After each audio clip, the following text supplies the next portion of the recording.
Hey guys, what's happened? How to use AI chatbots for personalized travel itineraries in 2025. Okay.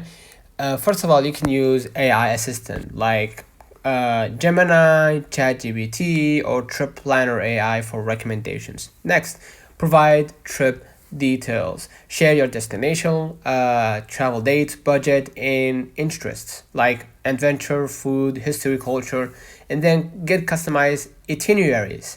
Right? AI suggests hotels, flights, attractions, and local experiences based on your preferences.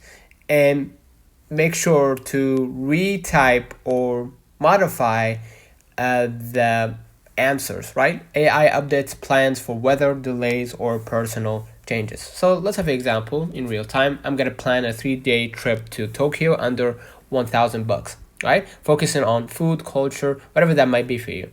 And I'm gonna now hit send, and now they're gonna plan a 3-day trip, right?